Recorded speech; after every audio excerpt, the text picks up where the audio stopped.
All right, Entree Architect community, it's 4 p.m. Eastern, which means it's time for the Entree Architect Context and Clarity Live session for Thursday, July 1st, 2021.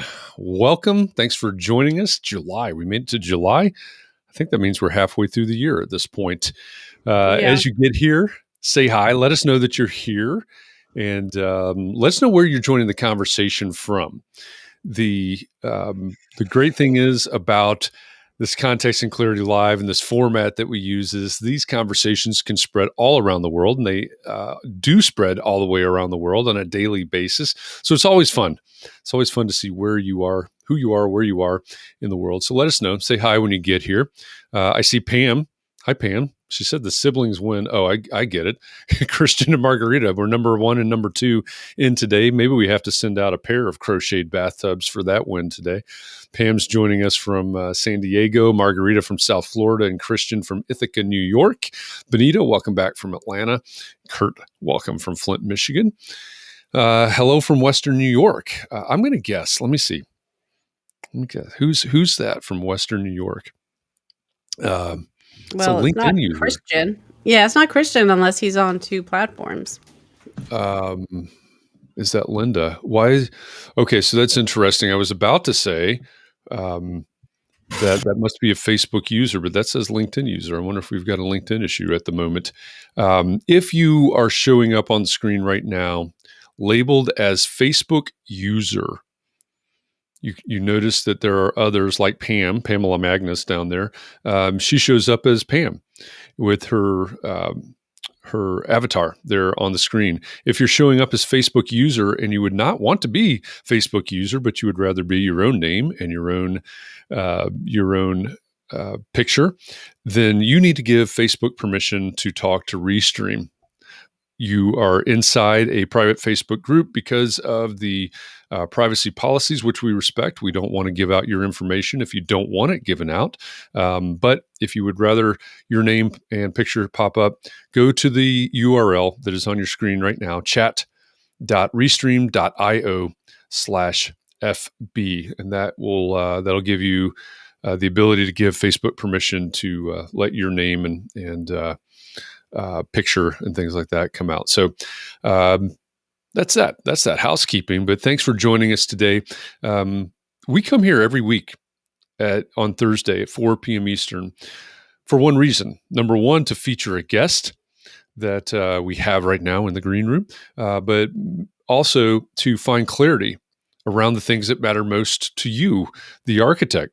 And I know as we push this out to Facebook and LinkedIn and YouTube and Twitch, all of our fans on Twitch out there, the variety of people, you may be architects, you may not be architects, but we come here to find clarity around the things that matter most to architects, to small firm architects, maybe to small business owners of any type in professional services. And we do this thing called Context and Clarity with our guests on Thursday so we can dig even deeper into a topic once a week. So thanks for joining us today. Christian says Ithaca is central New York. Mottos are centrally isolated and 10 square miles surrounded by reality. That's interesting. I'm glad. I would rather be in the 10 square miles and not in the reality, but that might just be me. Let's see. Pam. Oh, okay. It looks like some people are figuring out the Restream. Okay, we may have some Facebook issues. We may not have, but either way, you'll show up. You'll show up on the screen. We'll see your questions and comments. We want to make sure that you are able to ask questions and make comments because we want to incorporate your thoughts into this conversation today as well. And if you're joining us from the future, right, if you're listening to this on the podcast version, welcome. Thanks for listening.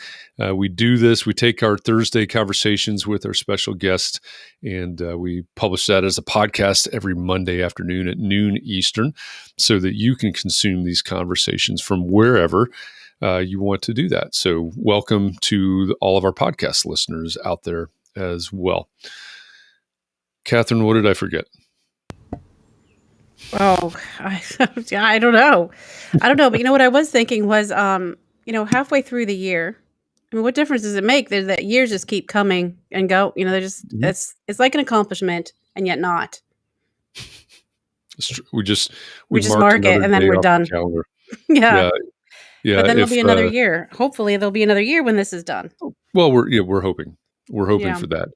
If John Kinney is able to join us today, for those of you that don't know, John Kinney always uh, keeps me grounded because he has a calendar where he marks off day after day after day. He is probably the only person in the world that actually knows how many days we've been doing context and clarity because he marks it on his calendar. We started this on April 9th, 2020. Been doing it every weekday since then. So I don't know how many days we are in there, but John Kenny knows.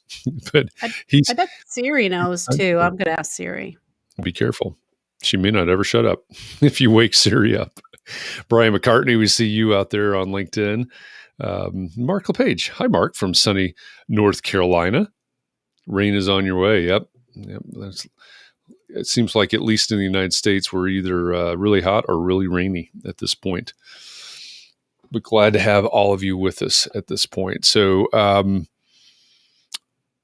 we ought to have people guess. No, we've already revealed who our special guest is. We have a guest in our green room right now, waiting patiently as we babble on, giving that guest time to consume all of the M&Ms that we left back there for them, and all of the wine. It's wine and M&Ms today in the green room.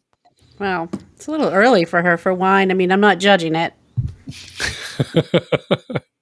It may be exactly what she needs. Maybe Kyle, hi from LinkedIn. Glad you're joining us as well. And Jay from the Sticks of Vermont, and anybody else is out there.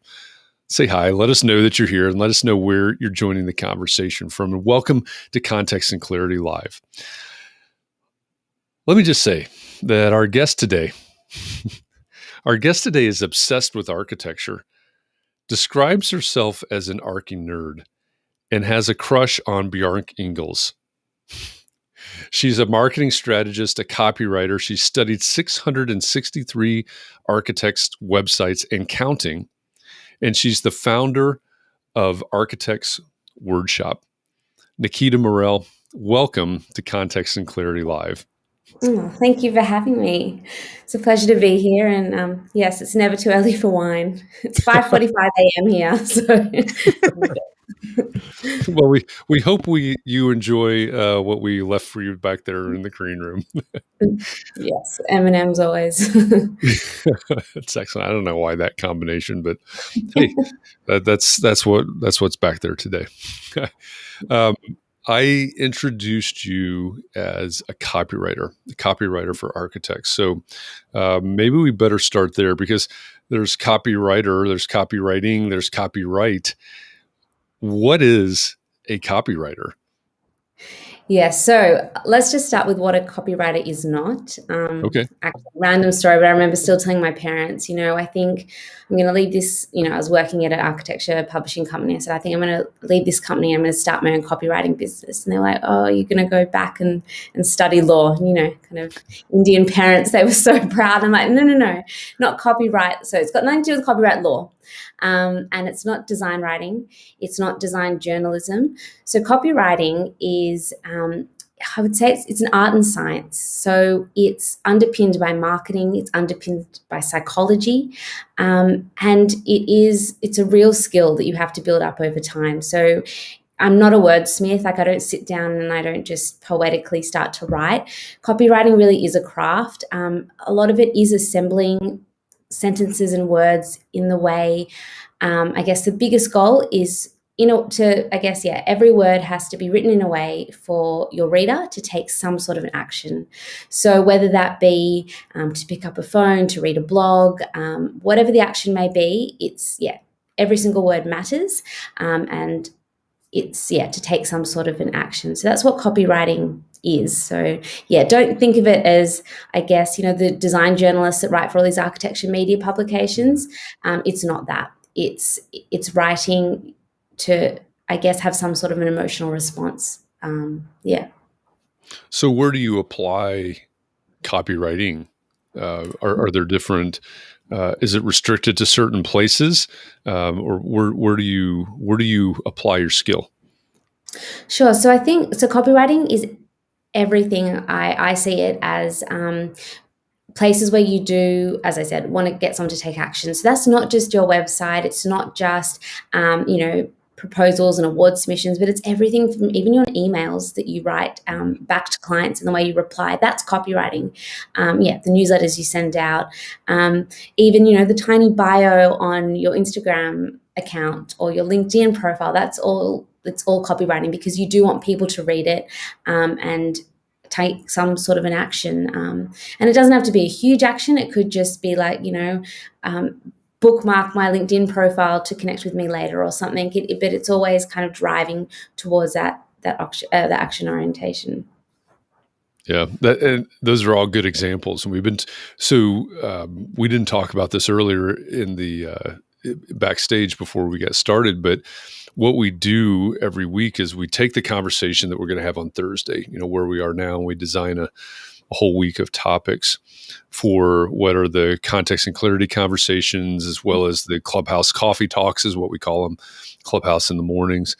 And so we took a little bit different twist this week, because this is about our 6th week in a row of marketing topics. And some of these have been 30,000 foot view of marketing, some of them fairly philosophical, last week very tactical, but we took a little bit of a twist this week in attempting to gamify some of these things. So we started out on Monday talking about elevator pitches or elevator speeches. And then on Tuesday, we tried making a game of what I called flip the script. So taking what you normally talk about and turning that around so that it's not about you, it's about your client. And then yesterday we talked about, and this is one of my favorite phrases that you use, we talked about the game was words matter. So how do we translate Archi-babble into what our clients would actually understand, or the language that they would actually use? So it's hopefully it's been a little bit eye-opening for everybody this week, but you're talking about using this copywriting skill from your Instagram bio to your website. Speaking of websites, you've looked at an awful lot of websites. You've studied an awful lot of architects' websites, 663 and counting, I guess, as it were. Why did you decide to study so many architects' websites? It actually, it kind of started off, it didn't start off as like a project where I set out to do that. As like most things, it happened. I found myself, I always find when I give advice to clients, I like to kind of tie it to an example. And I found myself, I would say to a client, really open your about page with, it doesn't have to be, the set standard, I am an award-winning studio. I said, open it with a quote or an interesting fact, and I was giving all these options. And then I was like, look, here's an example. And then I was trying to Google, how do you Google architecture opening about page good example? It's impossible. So I started a spread, like a Google sheet, and I just started, I guess, scouring the internet for good examples that I could show, and also bad, I know it sounds terrible, but bad examples. And it wasn't for me to criticize, but my intention was more to kind of say, don't do this. It's always good to see what not to do as well.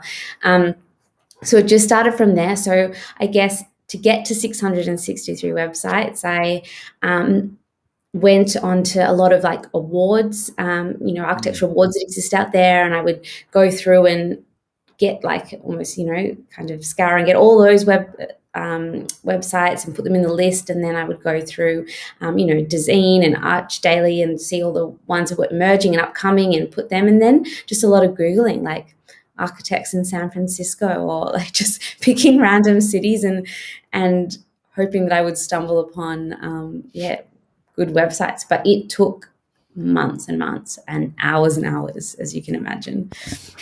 Yeah. So we have a request. First, I have a question, because it's been bothering me since I heard you had done 663 website visits.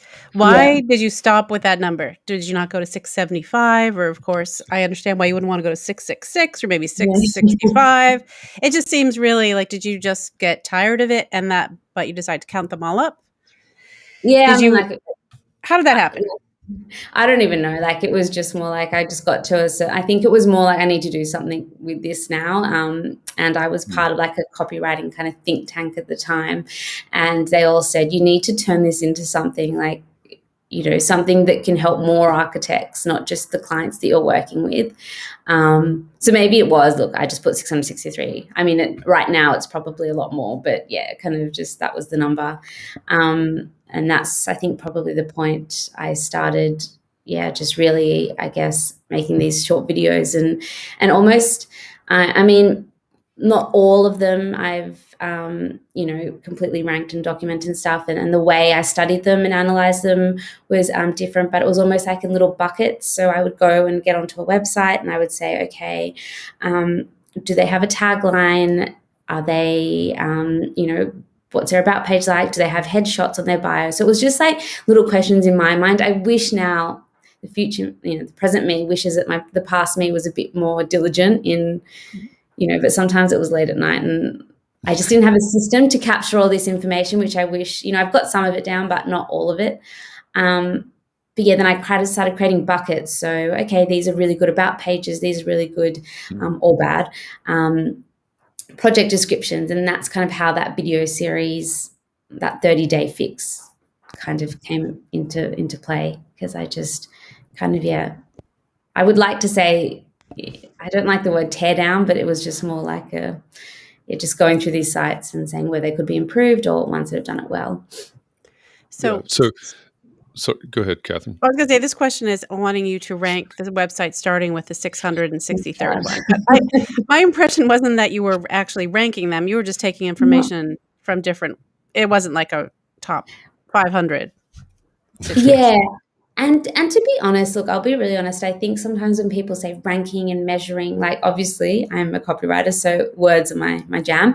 But I sometimes find putting numbers to things, like, yes, definitely it has its merit, and when it comes to metrics and all that, definitely has its place. But also sometimes when it comes to words, it's like getting onto a website and it just evokes a feeling. It's just, for example, I'm always telling my clients, this whole thing, I mean, Jeff, you say it a lot, is this idea of know, like, and trust. But I just find this whole idea of likability, and I say this a lot, but no one wants to work with a jerk, right? So I think the biggest thing is how do you convey that you are likable, that you are a good person to work with? Because, I mean, as we all know in the architecture world, these projects go on for a long time. So you want to be liking the people you work with. So, I would hop onto some of these websites and immediately I'd be like, these people seem really nice. I really like them. And I'd kind of question, well, what is it about the messaging and the words it's making, and the images, that's making me feel this way?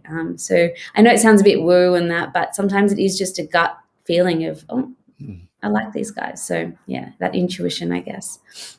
Do any of your clients, maybe you, like you said, it kind of started with looking for examples. Yes. Do any of your clients say, okay, well, that's an interesting example. How do we know that works? Or how do we know that's actually doing what we think it's doing? Does that make sense? Yeah. So you mean as in, like, if like it's getting that same resonating? Or yeah, you take an example.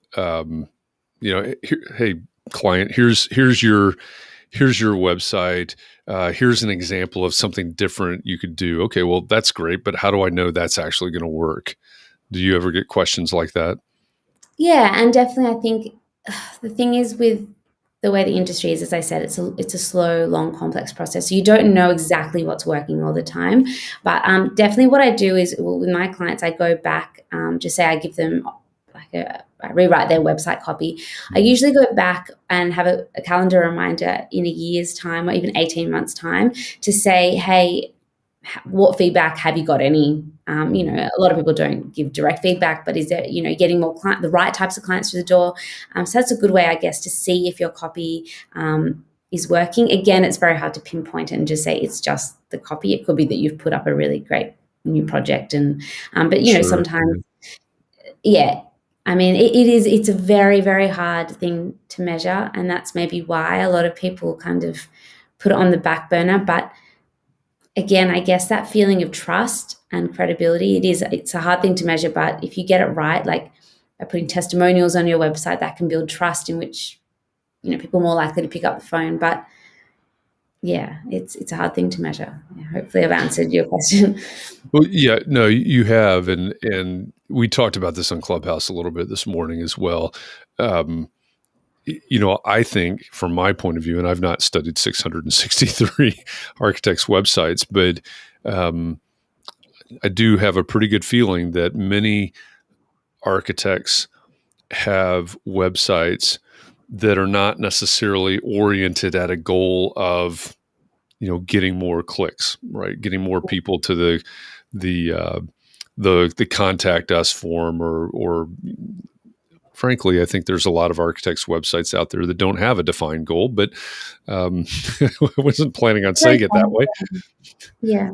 Yeah. So I think if we don't know what the goal is, and if we aren't working towards a goal, then it's got to be hard to measure. Well, that's it. And I always say, look, your website has a job to be done. And this idea of job to be done, it's in the marketing world. But I mean, a lot, I would say majority of architects, maybe it's a generalization, but your work does come through from referrals and word of mouth. And maybe, hopefully we'll see an increase in more this, it is a bit more of a Google-driven world now. But maybe the job of your website isn't to get, a whole heap of leads through the door. Maybe it is just for a referral, or someone who's been referred to your company, to go onto the website and feel confident that, yes, this is the firm for me, and I'm going to, just to kind of reinforce, like most people do, even when they get referred, a dentist or whatever, you'll just pop their name into Google and just have a look, like you just want to see. Right. And so I think that might be the job of your website. It might not be about selling your firm, because there are, I guess every potential client is at a different level of awareness, right? Some are right at that 3% ready to sign an architect up now. Others are just doing their research. Others have never worked with an architect. So if you find your ideal clients have never worked, maybe you're a residential firm and your clients have never worked with an architect. So the job for your website to be done is to educate them and to say, here's how to work. This is what to look out for when you're hiring an architect, or, educate them in what an architect does. So yeah, different jobs for different websites. Yeah. And it's important to say too, right? When I'm throwing out this idea of, driving people to a click or something like that, we also have to really understand that hiring an architect is different than, going to Amazon and ordering a backpack or something like that. It's a completely different transaction, obviously. So that's a really good point. It's an interesting question from Christian.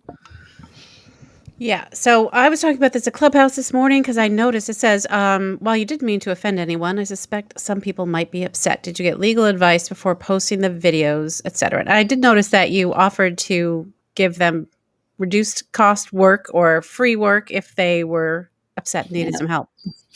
Did anyone take you up on that? I was wondering about that. No, and I definitely did. I'm lucky to have an auntie who's a lawyer, so she did go through, and I was like, if I put up examples, am I going to be locked away? And she just said, no, there's obviously the legality to it, but apparently if you use examples with the intent to educate and you're not just, I guess it's, I'm not trying to rip them to shreds, and that's legally I'm covered. So that's good. You didn't go from Archi-babble to prison copywriter. That's a good thing. I don't know. Someone might be still out there wanting to get me. Who knows? Well, now that they've heard about it on Context and Clarity, they're probably headed straight there. Which, by the way, if you, I saw Liz said a minute ago that she made it through 15 of your videos. So thank you for this wealth of information. If you want to find Nikita's videos that we're talking about here, there's probably the easiest way to do it. I'm going to put this up on the screen right now. You can go to nikitamorell.com, which is, as you might suspect, is Nikita's website. And there is a a tab up at the kind of in the top right that says "Watch this," and you can find all of the videos that we're talking about, that we're referring to right now. So NikitaMorell.com, and if you're listening on the podcast version, it's Nikita, Nikita, and then Morell, Morell. So NikitaMorell.com is her website, and you can find those videos, all of those videos there, and check those out, because there is a great wealth of information there, and I'm pretty sure that none of us is going to go to the extent that Nikita has to study that many websites and go through that process. So check those out. I know a lot of people, a lot of this audience, a lot of our context and clarity audience are small firm architects, because we are pushing out to LinkedIn and beyond the Entre Architect Community Facebook group. There may be other small business owners in the audience as well, which I think is a very, very similar situation. So one question would be, like the one on the screen. Let's see, from Jay. It says, "I'm looking at your packages, and most of the architects here are solo. Are these focused back to the videos? I guess, are these focused on large firms or small firms, or do you see a difference with the things you're talking and teaching about in terms of the size of the firm?" Yeah, it's a great question. But I do service all different sizes of firms. But yes, with the larger firms, I seem to be talking a lot more to the marketing managers, and filtering, I guess, what I'm teaching, and supplying writing through them. So it's a bit more, I think sometimes the larger firms, there's a little bit more copywriting by counsel. There's a lot of us trying to get them out. Whereas with the solo architects, it's just smaller firms. So in terms of the fundamentals of copywriting are always going to remain the same, no matter how big or small your firm is. And I think that's a big thing, is a lot of the smaller architects come to me and they say, yeah, but, I don't have 20 beautifully professionally photographed projects to write about, or I don't have this, and they feel like there's a lot of lack in terms of they're almost comparing themselves subtly to these websites of the David Chipperfields and the Koichis of the world. So I think it's this idea of kind of applying the fundamentals of copywriting to different size firms. So you, I guess, tailor it and target it to your firm. But this idea of, writing for ideal clients, making sure that the words resonate with them, it's always going to be the same. So, yeah, that makes sense. I mean, it's the words are there. We're not, and we're not. It doesn't, because you're a bigger firm, that doesn't mean you use different words. So Jay follows up with, he needs copywriting for his questions. Go ahead. Sorry, just one thing, just to add, maybe just to add to that answer I said, is I think sometimes the larger firms with the bigger brands, because they've got that brand awareness, they can get away in terms of their words and their copywriting, maybe pushing the boundaries a little bit, or because they've already got that awareness of what they do. Whereas the small solo firms, if you don't have that brand awareness, and the average Joe hasn't heard of you and doesn't really know what you do, then maybe your words have to be a little bit more explicit.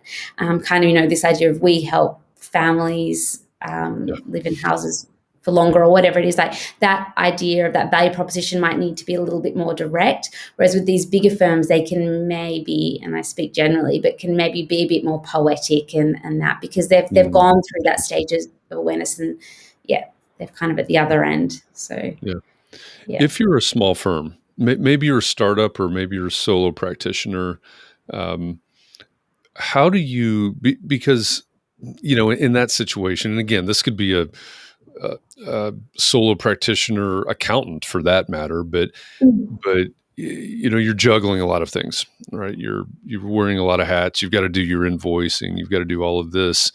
Oh, and by the way, you need a website. So how would you prioritize maybe the pages or the sections on a website for a small firm? Like, if I'm just starting out, and maybe I'm doing it myself, what do I absolutely have to get started? Sure. So in terms of your words, I would say the first thing that matters before anything is that kind of above the fold. So before you scroll, the very kind of first thing you see, and you might have heard that before, but you've got, I think it's like 10 seconds. Research shows you've got 10 seconds to capture your ideal client's attention before they either open another tab or look elsewhere. And I think the biggest thing when I was starting all those websites, it just made me really sad, because every time I went onto an architecture website, like the first thing I saw was beautiful images, which made me happy. But then I just was like, where are the words? Like there's like, and a lot of domain names were, XYZ Studio. And then nowhere could I see that they're an architecture firm. I mean, they could have been a graphic design firm for all I know. They've just got this beautiful rendered image, or they could be a product supplier of, timber cladding. Like I didn't. So I think the biggest thing is you need to orientate your ideal client and tell them, yep, you're in the right place. Keep reading, you're here. And the easiest and quickest way to do that is with a tagline and a subheading. And I usually, I'm about to actually release like a tagline handbook, but the biggest thing with the tagline, as I say, is it has to catch the emotion, so really hook them in. So that doesn't have to be too explicit. It can be just something a little bit unexpected, or depends on what I guess your brand personality is, but it could be a bit fun or whatever that is. But then that subheading, that's where this idea, as you've been speaking, the past week, about the elevator pitch or the value proposition or whatever people call it. But I like to think of it as, if someone was to ask you, why should I choose you? How would you answer that? Why? So that kind of sentence is kind of who you serve and what benefit you offer. So I think that's where I would start, because if that's not there, then people just get confused. They're trying to use brain power. As you said, they've got 100 things, 100 tabs open. They're just going to exit off. So, yeah. You said you've got 100 tabs open. I had to glance over. It's like, she's just looking at Really? yeah. I think it's only 98, but it's close.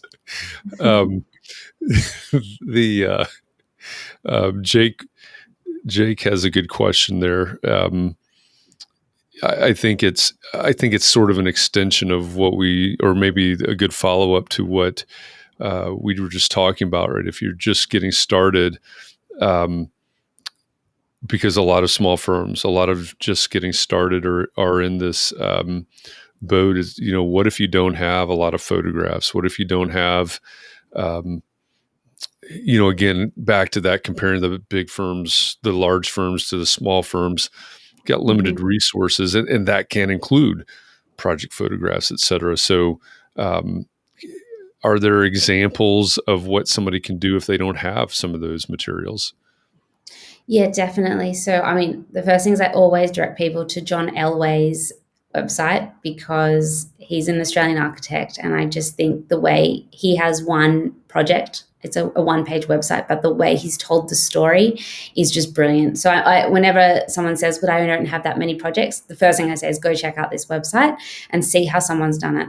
The second thing, which actually is something I've been thinking about a lot lately, I guess I'm in the process of either creating a framework around it or writing an essay, I'm not sure yet, but is this idea of, okay, so if you don't have projects to show, like I just find the more and more I talk to architects, is the thing that really differentiates every single architect is the process that you go through, and this process of obviously problem solving and all that.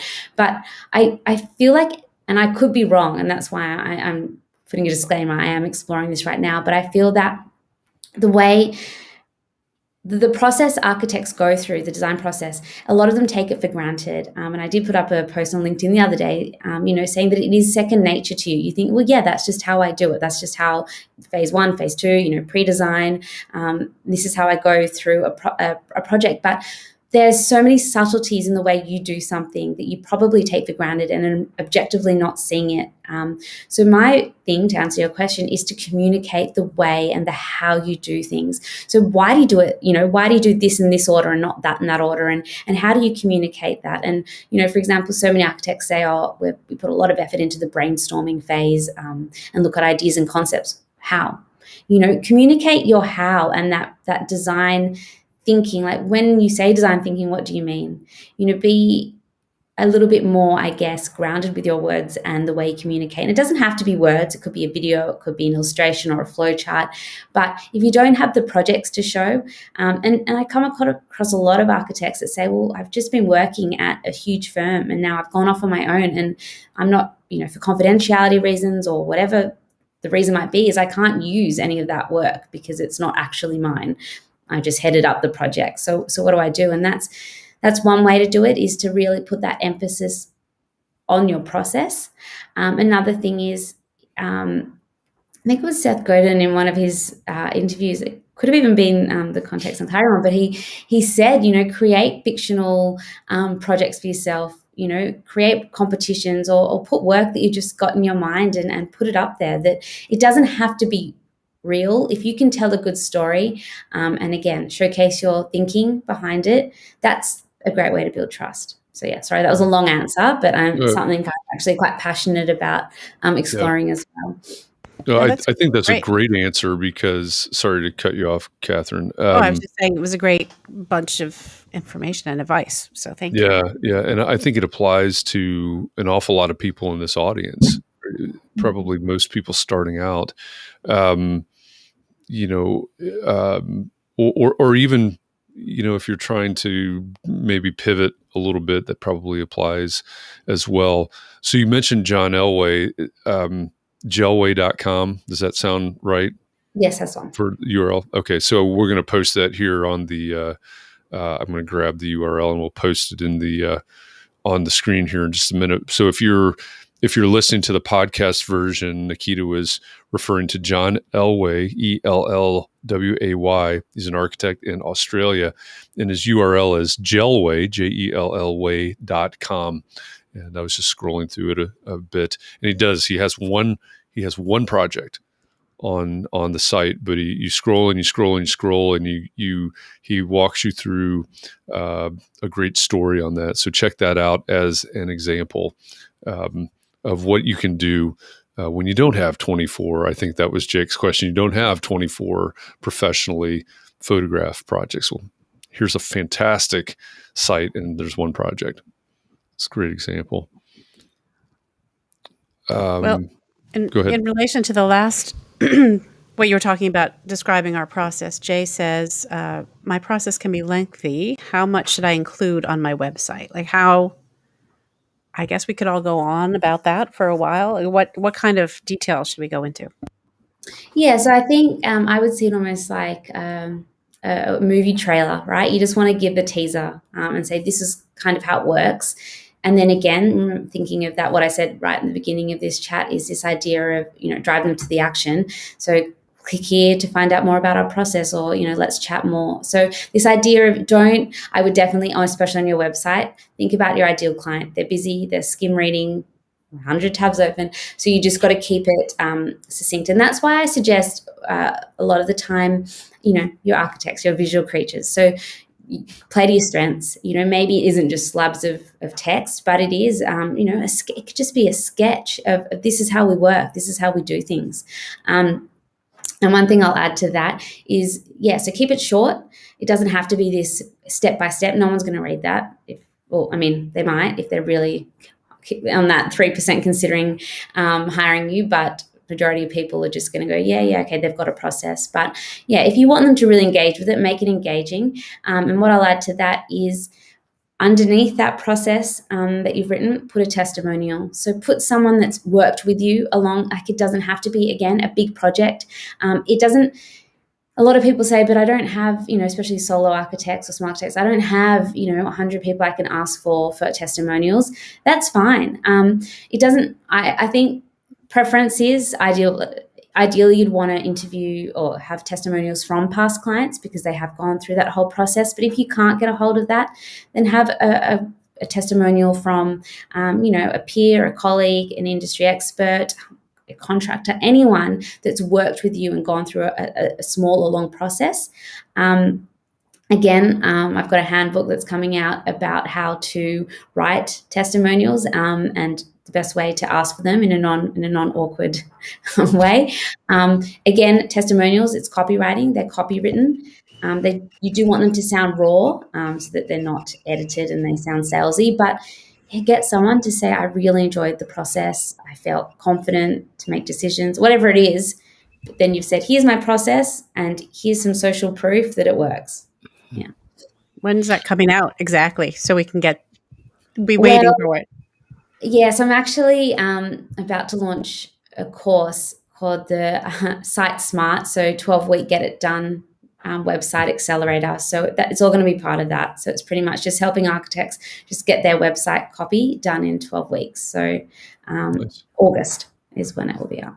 Nice. Very nice. Yeah. I think when you're talking about getting those testimonials, and maybe this is what you're talking about, I really like the idea of, having a conversation with your past client, sort of interviewing them, and you're not trying to put words in their mouth, but leading them in a direction, right? Helping them help you tell the story. I think there's a lot of value in getting a testimonial that says what you need it to say for the social proof. Again, not engineering it, not manufacturing it, not putting words in their mouth, but leading them to say something that other people like them, that would resonate with other people that are like them, I guess.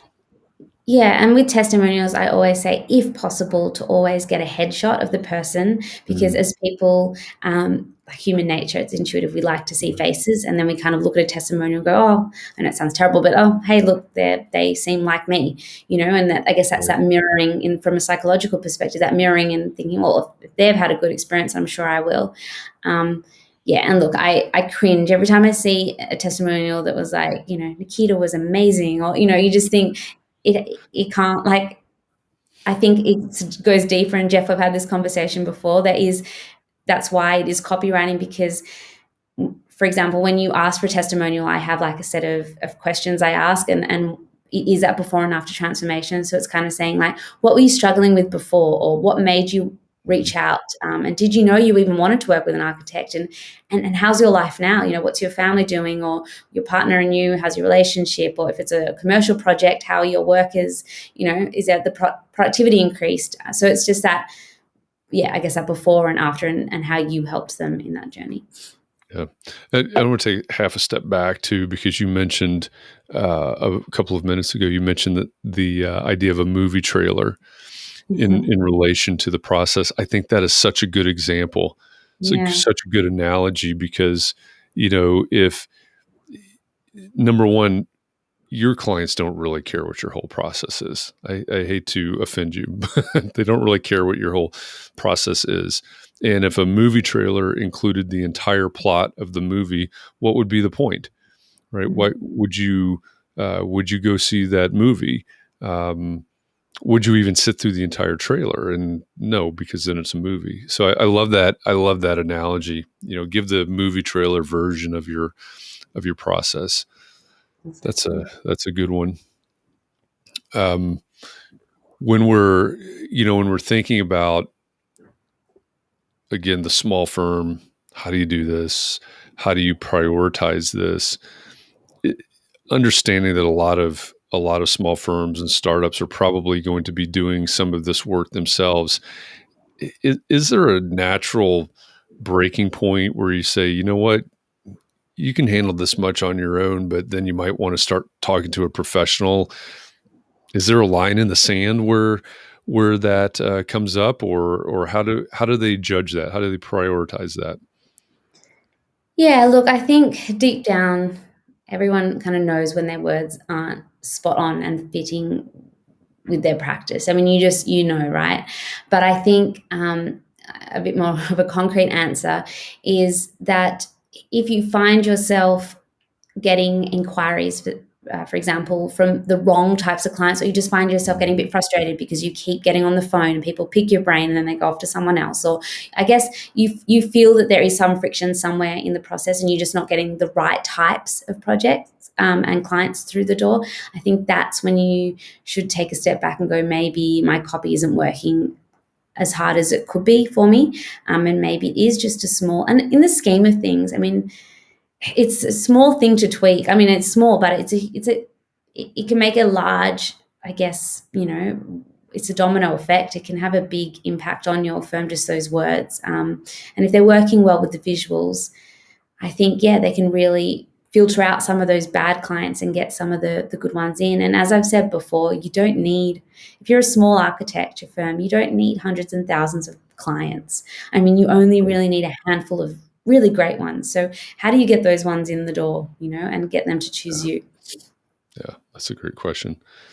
Or a great point. This is a good question, Katharine, from Christian. Okay, so do you see a difference in websites from various countries and languages? And he had asked a question previously about whether all of the 663, were they all in English? Yeah, it's a great question. So, admittedly, majority were in English, but a few had that translate up the top. So I, definitely did some Spanish. There are a few, there's a lot of like smaller firms, even in India, in Asia. But I think the biggest thing is with those sites, and I've worked with clients in Portugal and that as well. And I think, as I said before, the fundamentals remain the same. Like humans, wherever we're from, this psychology, and that's, as I said right in the beginning, that's what underpins copywriting, is this idea of you trying to get people to resonate and respond. And so if you know who your ideal clients are, I don't think it matters where, there isn't a big variance between countries. Obviously, there's differences in the market and your ideal clients, but it is, from a copywriting perspective, it's just translating that into words. So no matter what language you speak, it's just that same translation. So obviously there are differences and small nuances in the way your copy will be written and the way it will be presented. For example, I do find a lot of difference even in the Australian-based firms and the American-based firms I work with. Different cultural nuances, but same thing. I mean, I would never try and write a site, if the ideal clients are based in America, and to apply that to the way Australians write copy. As I said, there's like a misalignment. So, yeah. Yeah, I think that's a good point. We had somebody on Clubhouse the other morning asking about that, talking about that. They're working in a market now where they're now working in their second language, not their native tongue, and of course, as you might guess, with that example, in a different country, so they're having to learn the nuances of this ideal client's, not only their literal language, the second language for this architect, but the figurative language of that ideal client. And I think that's a really important point. Here's a question from Brian. Oh, no. How do you feel about AI copywriting and research tools? I know how I feel about them. Yeah. Look, I mean, they're there and they exist. And I mean, the biggest thing, I mean, if I'm to be honest, for a long time, I just was like, I'm just not going to like engage with that. But really now that, it's becoming more prevalent, the biggest thing for me is that I just don't think you can, that human, the research that is done for copywriting. I know there are a lot of research tools, but the conversations that I have, and all my conversations are, recorded and transcribed and that, but I don't think technology can replace that. Like this idea of probing deeper. So for example, before I ever write a word of copy, and this is a good point about copywriting, is, if someone comes to me and say, hey Nikita, I need you to rewrite my website. There are a lot of copywriters that will sit down and be like, cool, okay, sure, I'll just start writing. For me, I would say a whole heap of my time goes into that front end of research. So what I mean by that is I will interview, 5 to 10 or 3 to 5 of your past clients, for 45 minutes to get an objective view and to see the language that they're saying, instead of saying all this Archi-babble, that's where that real language is, especially for resi clients who have never worked with architects, they might say, oh, I just feel like my doorways are too, what are they saying? And so then that's the research. And then I do things like, I trawl Reddit, Quora, all these online forums to see what are these conversations of people who are looking for architects, like what are they actually saying? So that, I guess, is I don't know. I don't know if AI and Well, can do that yet and have, I don't yeah. know. Yeah, and I, let me Mm. preface this by saying I'm no AI or machine learning expert, but the whole concept is, of course, the AI can process much more information much faster than we can. But you made a really important point a minute ago, which was that probing deeper. And to my knowledge, the AI or any sort of machine learning can't do that, right? It responds to the information that's already there, right? It's looking for patterns and doing all of that.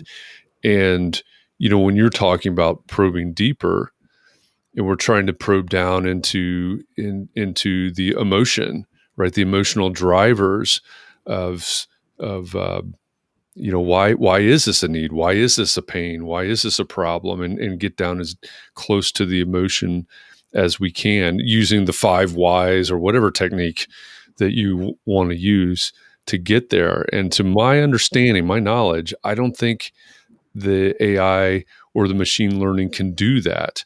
So, yeah, I think absolutely in terms of processing a lot of information, but I would, if it were me and what I know and what I understand, I would rather pay you the money to do the deep probing and the research and produce copy than I would pay somebody that has an AI to just gather information, because I think I'm going to have a big edge if you're probing deeper than somebody that's just shoveling up all of this information. I might be completely wrong on that, but I think that's the way that works. I Wait, agree. I what? 100%, yeah. I'm just confused about what are we talking about? AI? Are we talking about artificial intelligence? Is that? Yeah. I mean, how do Yeah. you can actually hire us? I mean, I hope we're still hiring people instead of having. Yeah, but it's a I big, shouldn't say that too loud. especially with like Facebook ads and that. I'm seeing a lot of you can get a whole ad written by AI. Is that why it doesn't make sense sometimes? You think, what language does this person speak? Is that Yeah. AI? Because I thought maybe they were just, Mhm. didn't speak English, and that it was really going to come from somewhere really far away in 6 months if you ordered this thing. But it might be just AI. Could be, yeah. I mean, there's whole websites that just spit out taglines now and that. Yeah. Yeah, Wow. who knows? Hopefully, copywriters will still be around. Yeah. Yeah, and architects too, because they could Yeah. start taking over our job too. Mm. Large parts of it, sure. Yeah. Yeah. I mean, that's a rabbit hole, right? I mean, that's a real, you could go real deep on that. But as an example, Katharine, apologies to everyone for a sports example, but many times if you look at recaps of games, whether it's baseball, College World Series finale was last night, or cricket or whatever, there's an awful lot of recaps of sports games that are being published in newspapers, et cetera, that are written by AI now.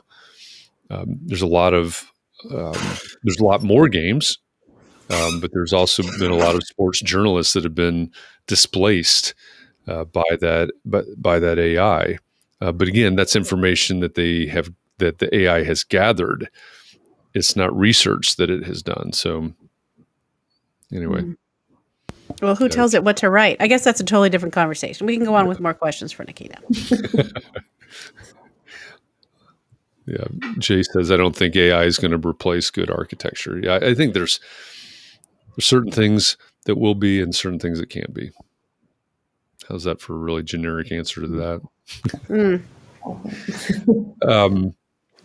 When I pulled up an example the other day while we were in Clubhouse of an architecture firm's website, and I clicked on their about page, and what popped up was a beautiful full bleed image of a project. And that was it. No words, not a single word. I thought, what's going on? Is this broken? And there was some idiosyncrasy with the way the navigation worked, but I realized then I could scroll. Oh, well, maybe the words are below the fold, which would be weird. But so I scrolled, and the next thing that came up was another full bleed beautiful image of a project, and I scrolled, and the next was a full, same thing over and over and over, just image of all these different projects, and some were, and they were all super high quality, really great professional photography, really great high end renderings. Not a single word, and that was their about page, and it just blew my mind that there were no words there. So what's and I know there are lots of architects that would just, they have these portfolio sites, etc. What's the minimal number of words? This is not like 6, right? But what's the minimal number of words that that need to be on a website or a project page or something like that? Well, for starters, I mean, the way I approach copywriting, this is a personal opinion, I never ever, I guess, put word limits on things. For me, it's more like, how many words does it take to communicate your idea clearly? And that's, I get it a lot, like architects, like they're like, well, how many words will my project description be? And I'm like, well, I don't know. It depends on your story you want to tell, and how much detail you want to go into. But in terms of minimal, you don't need a lot. Like, you don't need to write essays, as I've said. Just get that gist, like get that feeling, get that kind of who, what, where, why across. And if you use your website as a movie trailer, that kind of, going back to that analogy, if you use it as just a teaser, then have these call to actions. If you like what you see, give us a call, pick up the phone, send us an email. So again, it's prompting them, and it's kind of suggesting, look, hey, I know this website doesn't have everything you might be looking for, but if you want more information, we're here. So we're approachable, we're welcoming, we're on the other side. And one thing I will mention is you need to have nice headshots on your website. And by nice, I mean just professional, no cropped selfies or I've seen it. I've seen it all. I actually had one, I think on one of my videos, you'll see like the biography headshot, they'd inverted the image somehow. So it was just like, they looked like these, like they were under UV lights or something. Anyways, but they were scary. That was scary. You said you were scared, and it was a little. So just go up against a white wall, take a nice shot, and put that up there. People, and I know it's really like, I don't want to put my face up on the internet, but people, you are an architecture practice, but you, especially if you're a solo small firm, people are hiring you. They're not hiring your practice name, and sometimes they're one of the same. So, if it's Nikita Morell Studios, like, well, who are you? I that's great that you've created this beautiful project, but who am I going to be working with? Or if you don't want to do that, put if you want to see me, head over to LinkedIn, if you don't but yeah, have a way for people to see your face, as well. It sounds creepy, but it's not. Yeah. We've touched on Archi-babble briefly here in this conversation. And I think this question that's up on the screen right now is, I think it really gets at the heart of an important consideration when it comes to Archi-babble. Do we know who this is from, Katharine? Or Archi-babble, as I prefer now, because that's the way you say it, Nikita. I like that, Archi-babble. I don't know who this is, but they want to know. We've been talking a lot about how to speak to our clients, and so should we introduce a healthy amount of architectural terms? You can call it that, but explain to clients what they mean so it's not confusing to them. I found myself enjoying learning new terms while engaging other professionals. So how much are we allowed to use, I guess, of the art? I love this question. This is a really, really, really good question. And it's something I think, when I, talk about all these like jargon and archi-speak and all that, it's not saying don't use it. It's just saying be aware that the person you're speaking to might not know. So I mean, the question kind of answers it, is that definitely talk the language of architecture. That's your language, but make sure you follow it up with, what you mean by it. So, for example, sustainability. It's a term that gets thrown around, and people hear it in all different industries, but they might not know what it means to you. So, what in a lot of the websites I write, I'll say, we believe in using sustainable materials, or we believe in sustainability. To us, this means X, Y, Z. So rather than trying to find a definition that fits everyone, just say what it means to you. And that's so much easier to write because, that to me, sustainability means using sustainable materials. It means giving considered thought to, whatever the environment, or making sure that the building's working with nature, whatever it is it means to you. And same goes for all those kind of terms like creativity, innovation. To us, innovation means like whatever it is, if it is a generic term or if it's an architecture term, just explain it in really simple terms. One of the best ways to find out how to explain something simply, and something I do a lot as well, just have a chat with a non-architecture friend or family member and just almost hit record on your iPhone and transcribe it later, but just have a conversation, because you'll find that person, if they're not in the architectural, they'll be like, what do you mean by that? Like, what? Like, so if they're saying that, think of them as your ideal client. And they might not be. If someone's worked with architects heaps, then that explanation you won't need as much. So again, everything is I'm sure Jeff always goes on about it too. It just comes back to your ideal client. Yeah. So, yeah. I also got that message and felt a little worried. But so Jay says that I just got a message from Nikita saying she wants to look at my website. I'm nervous.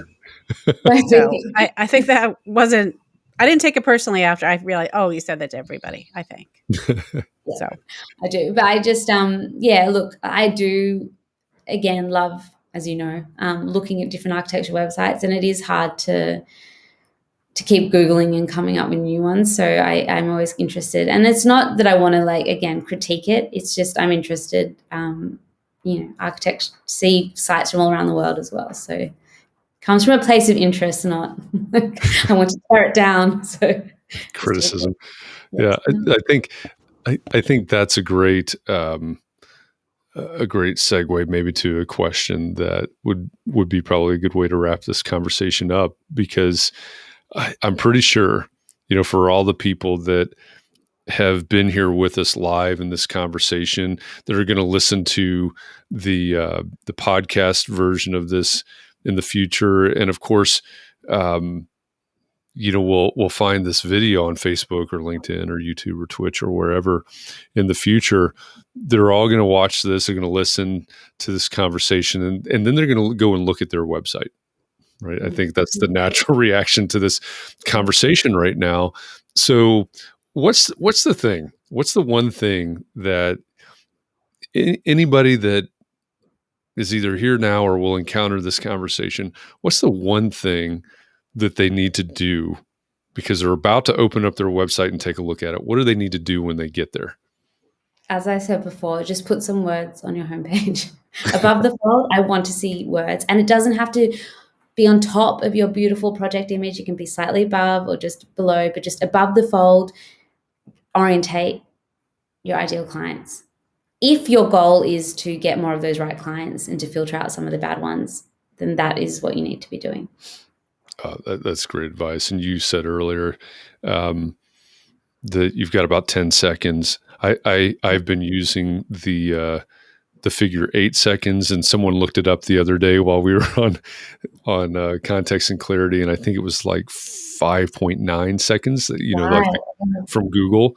So the number's coming down, right? But the point is, you have very few seconds when someone lands on your website before they take an action. And Nikita's advice here is really, really great advice, because in just a few seconds, they're either going to want to know more or they're going to go off looking for other options. And it seems to me, if your ideal client lands there, you want them to be the one that says, I want to know more, right? So so give them, like she says, orient them, give them the information that makes them think, hey, this might be the place for me. It's great advice. Exactly. Nikita, thank you for this conversation. We've explored a lot of topics today, but it's been all very good information and I think very, very actionable for everybody that's here. Like I said, I'm pretty sure now they all have 101 tabs open, and that one is their own website. So I think they're going to probably take a lot of this put it into action in their own website. So thank you for this. Oh, thank you for having me. I'm glad when you said it's actionable. I want everyone to, that's my last parting words, is go out there and look at your website. And then, it's more important than you think. Yeah. And respond to Nikita's email. Let her look at your website with her. Definitely. Yeah. Well, thank you for this. Thank you to all of you that are out there. Thanks for joining us today. Thanks for all your questions and comments. I appreciate you. We appreciate you. Without you making this Context and Clarity Live a thing, we would not be here today having a conversation with Nikita. So thank you to all of you for that. As many of you know, we are headed towards a 2-week break. We will have our Context and Clarity conversation tomorrow, but then we're going to take a couple of weeks off. So we won't be here on Thursdays for 2 weeks, but then the third week from now, we'll be back with Context and Clarity Live, and George Smart will be our guest. George is usmodernist.org, I believe is his website. Really interesting character. Really looking forward to talking to George. Like I said, we'll be back tomorrow, same bat time, same bat channel, for our Context and Clarity conversation inside the Entre Architect Community Facebook group. And we're going to take a little bit of a pivot from marketing tomorrow. We're going to talk about taking care of yourself and taking a break, which is a great segue to literally taking a break. So that's the topic tomorrow. We will kick it off tomorrow morning, 9 a.m. Eastern, on Clubhouse with the same topic for our 30-minute coffee talk, but kind of an self-care type topic tomorrow. So join us for that on Clubhouse, and tomorrow afternoon here inside the Entre Architect Community Facebook group. And again, thank you, Nikita. Thank you, Katharine. Thank you to all of you.